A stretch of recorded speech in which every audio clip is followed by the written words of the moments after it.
Hello friends, ಇವತ್ತು ನಾನು ಮಾವಿನಕಾಯಿ ಚಟ್ನಿ ಮಾಡ್ತಾಯಿದ್ದೀನಿ. ಒಂದು ತೋತಾಪುರಿ ಮಾವಿನಕಾಯಿನ ಸಿಪ್ಪೆ ತೆಗೆದುಬಿಟ್ಟು ನಾನು ಕಟ್ ಮಾಡಿ ಇಟ್ಕೊಂಡಿದ್ದೀನಿ. ಅದನ್ನು ಮಿಕ್ಸರ್ ಜಾರ್ಗೆ ಹಾಕ್ಬಿಟ್ಟು ಅದನ್ನು ಗ್ರೈಂಡ್ ಮಾಡ್ಕೊಳ್ತಾ ಇದ್ದೀನಿ. ಸೊ ಈ ಥರ ಸ್ಲೈಸ್ಗಳಾಗಿ ಕಟ್ ಮಾಡ್ಕೊಂಡಿದ್ದೀನಿ.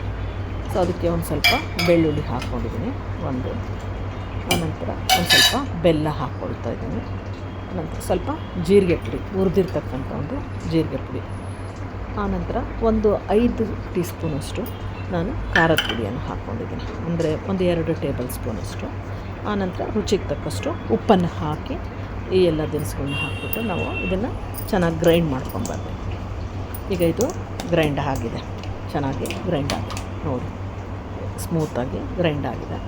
ಸೊ ಈ ಗ್ರೈಂಡ್ ಆಗಿರೋದನ್ನು ನೈಸಾಗಿದೆ.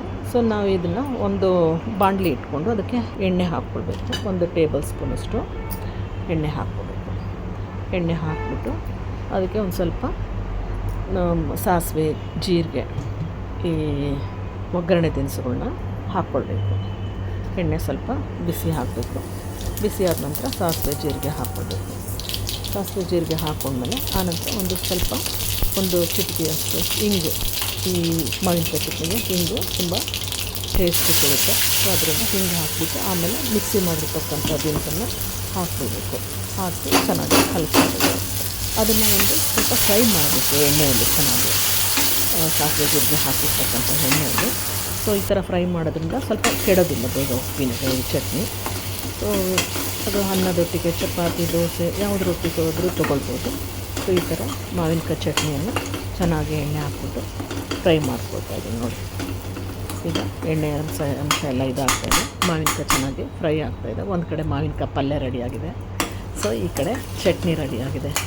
ಮಾವಿನಕಾಯಿ ಸೀಸನ್ ಆಗಿರೋದ್ರಿಂದ ಪಲ್ಯ ಮತ್ತು ಚಟ್ನಿ ಅನ್ನದೊಟ್ಟಿಗೆ ತುಂಬ ಟೇಸ್ಟಿಯಾಗಿರುತ್ತೆ. ಈಗ ಇದು ಚಟ್ನಿ ಚೆನ್ನಾಗಿ ಒಂದು 5ರಿಂದ 7 ನಿಮಿಷ ಚೆನ್ನಾಗಿ ಬಿಸಿ ಮಾಡಿ ಕೈ ಆಡಿಸ್ಕೊಂಡ್ರೆ ಸಾಕು. ಒಂದು 5ರಿಂದ 7 ನಿಮಿಷ. ಈಗ ಸ್ಟವ್ ಆಫ್ ಮಾಡ್ಕೊಳ್ಳೋಣ. ಆಗಿದೆ ಇದು ಚಟ್ನಿ. ಸ್ಟವ್ ಆಫ್ ಮಾಡ್ಕೊಂಡು ಒಂದು ಬೌಲು, ಅದಕ್ಕೆ ಒಂದು ಚಿಟಿಕೆಯಷ್ಟು ಅರಿಶಿನ ಹಾಕ್ಕೊಂಡಿದೆ. ಅರಿಶಿನ ಹಾಕೋದು ಆವಾಗಲೇ ಮರ್ತಿದೆ. ಸೊ ಅದರಿಂದ 1 ಚಿಟಿಕೆಯಷ್ಟು ಮಾತ್ರ ಅರಿಶಿನ ಹಾಕಿದ್ರೆ ಸಾಕು. ಇದು ಹಾಕದೇ ಇದ್ರೂ ನಡೆಯುತ್ತೆ. ಸೊ ಈಗ ಆಗಿದೆ ನೋಡಿ, ದುಂಡಗಾಗಿದೆ ಎಲ್ಲ ಕರೆಕ್ಟಾಗಿ ಮಾವಿನಕಾಯಿ ಚಟ್ನಿ. ಸೊ ಎಲ್ಲ ಆಯಿಲ್ ಅಂಶ ಎಲ್ಲ ಹೋಗ್ಬಿಟ್ಟು ಒಟ್ಟಿಗೆ ದುಂಡು ಕೂಡ್ಕೊಳ್ತಾ ಇದೆ. ಸೊ ಈಗ ಇದನ್ನು ಒಂದು ಬೌಲ್ಗೆ ಟ್ರಾನ್ಸ್ಫರ್ ಮಾಡ್ಕೊಳ್ತೀನಿ.